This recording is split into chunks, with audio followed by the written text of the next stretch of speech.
Our YouTube channel. आज हम पढ़ने वाले हैं ओम्स लॉ। ठीक है, लास्ट क्लास में हमने क्या पढ़ा था? सीधी सी बात है, हमने कैपेसिटर्स के बारे में पढ़ा था। यहाँ पे हमने कॉम्बिनेशन ऑफ कैपेसिटर्स पढ़े थे। तो हमारा वो चैप्टर कंप्लीट हो चुका है। जो कि उसमें एनर्जी स्टोर वाला था वो मुझे इंपॉर्टेंट नहीं लगा, क्योंकि आपके परीक्षा अध्ययन में भी नहीं दिया है और ना ही बाकी चीज़ों पे दिया हुआ है। तो मैंने उस पर ज़्यादा फोकस ना करते हुए आपको नेक्स्ट चैप्टर जो कि ओम्स लॉ है, जो कि आता है, ये 2 नंबर या 3 नंबर के क्वेश्चंस में ओम्स लॉ आता है। जनरली ओम्स लॉ किस नाम से आएगा कि defined of the Ohm's law, या फिर state the Ohm's law and draw, it is a unit also, and draw. क्या होगी इसकी ड्रॉ क्या होगा इसका, मतलब जो वी आई जो ग्राफ होगा वो आपको इसको बताना पड़ेगा। उसके बाद इसकी लिमिटेशन आती है। ठीक है, इसकी क्या आती है? लिमिटेशन आती है। तो आज हम करते हैं ओम्स लॉ। तो सबसे पहले हम देखते हैं कि ओम्स लॉ कहता क्या है। If the physical condition of a conductor do not change the ratio of the potential difference, the ratio of the potential difference applied across in ends to the current flowing in it is a constant, which is called the resistance of that conductor.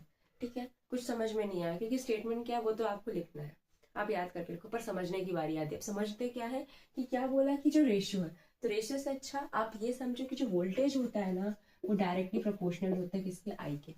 क्या होता है? Directly proportional होता है आई के। तो अगर हम इसका ग्राफ बनाना चाहते, आपका ग्राफ कुछ इसमें बनता है। ठीक है, यहाँ पे आपका आई रहता है और यहाँ पे क्या आता है? आपका वी रहता है। ठीक है, आई और आई यहाँ पे क्या रहता है? वी यहाँ पे क्यों रहता है? आई क्या होता है? इंडिपेंडेंट होता है।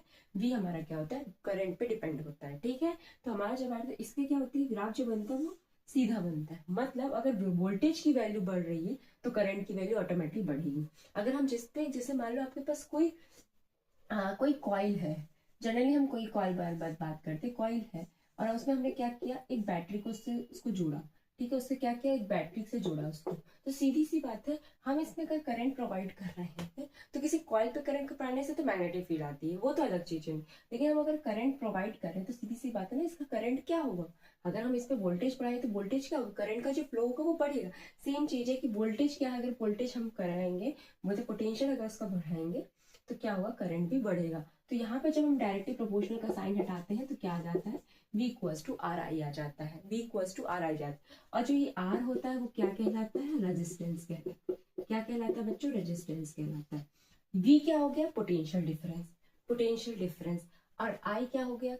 करंट हो गया। अगर हम इसका रेशियो निकालें तो V upon I equals to क्या हो गया? R। अब देखो, अब यहाँ पे देखो क्या बोला? The ratio of the potential difference applied across in ends to the current flowing it. आया? आ गया ना? अब इस रेजिस्टेंस की बात करें तो इस रेजिस्टेंस की जो यूनिट होती है वो यूनिट क्या होती है बेटा? ओम्स होती है। इसको हम इस तरह से डिनोट करते हैं। ठीक है, यूनिट क्या होती है? ओम्स होती है। ठीक है, ओम्स होती है। अब जो यूनिट होती है वो क्या होती है? ओम्स होती है। अच्छा, इतनी चीजें तो समझ में आ गई। अब ग्राफ को अगर एक्सप्लेन करें तो ग्राफ क्या कहता है कि अगर बाय द वे वोल्टेज की वैल्यू बढ़ रही है तो करंट की वैल्यू भी बढ़ेगी, मतलब इंक्रीज होगी। और अगर वोल्टेज की वैल्यू डिक्रीज हो रही है तो करंट की वैल्यू क्या होगी? डिक्रीज होगी। ग्राफ कैसा बना? लीनियर बना हुआ है, मतलब वोल्टेज बढ़ेगा तो करंट भी बढ़ा होगा। तो ये आपको लिखना है कि द ग्राफ विल बी, क्या है द ग्राफ? क्या बताता है? The graph will be voltage and current also क्या है? It is a linear, that is means कि voltage is increases then current also भी इंक्रीजेस। ये आपको जब आप डायग्राम बनाओगे, जब आप ग्राफ को लिखोगे तो ये आपको बताना पड़ेगा। तो यहाँ पे आज हमारा जो टॉपिक होता है ओम्स लॉ कंप्लीट होता है। ये चैप्टर 3 का टॉपिक है, करंट इलेक्ट्रिसिटी। तो मैं आपको पहले ही बता दूं, चैप्टर 1 और चैप्टर 2 हमारा कंप्लीट हो चुका है। चैप्टर 3 की मोस्ट इंपॉर्टेंट सीरीज के क्वेश्चन में हम आगे बढ़ते हैं। इसी तरह हम धीरे धीरे अपने क्वेश्चंस को पूरे कंप्लीट करने की कोशिश करेंगे और आपके एग्जाम के पहले जितना हो सके हम पूरे इंपॉर्टेंट क्वेश्चन जो कि आ सकते हैं